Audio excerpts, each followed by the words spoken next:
अब ध्यान दीजिएगा, देखिए पहले बात तो आपको दिया x बराबर जो, एक बार फिर से समझिएगा वही हिसाब को। x बराबर कितना दिया है, 0 दिया हुआ है, यानी इसके जगह पे बैठाना है, यानी x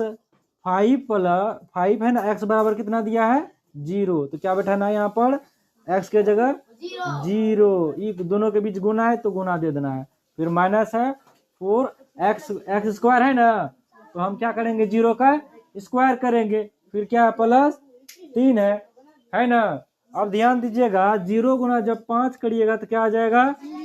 0 माइनस, फिर 4 इन दोनों के बीच गुना है, 0 का स्क्वायर कितना 0, 0 का स्क्वायर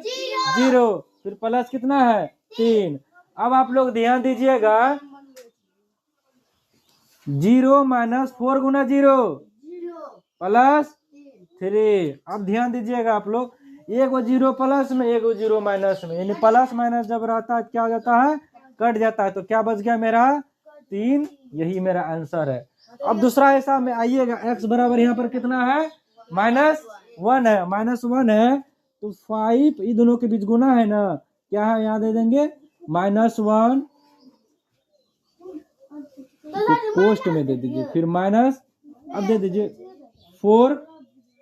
क्या हुआ माइनस है ना, x का मान माइनस है ना, तो x के जगह माइनस नहीं देंगे हम, इन दोनों के बीच गुना है ना, इसी कारण से फिर इन दोनों के बीच गुना है, तो फिर -1 का स्क्वायर करना है, फिर प्लस क्या देना है 3 देना है। अब आप लोग ध्यान दीजिएगा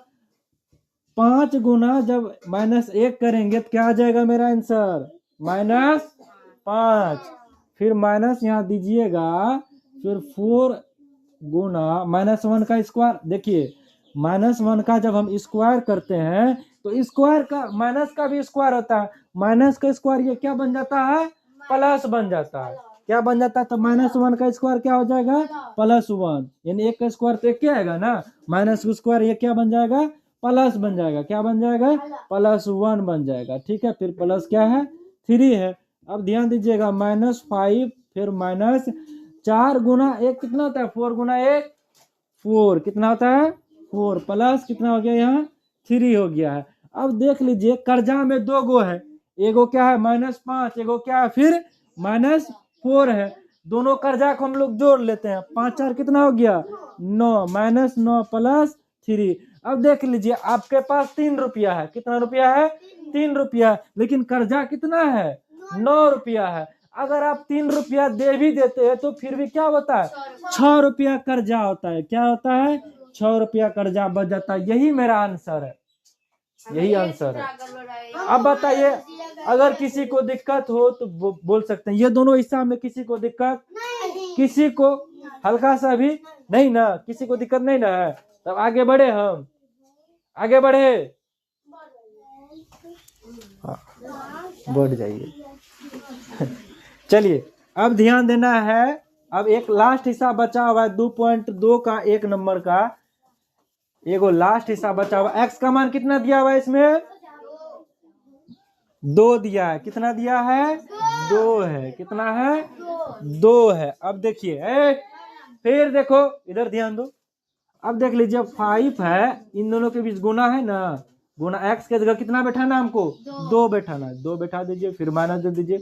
4 दे दीजिए, फिर हम लोग यहाँ क्या करेंगे 2 का स्क्वायर प्लस 3। अब आप लोग ध्यान दीजिएगा इधर 5 गुने 2 10, फिर माइनस, फिर 4, 2 का स्क्वायर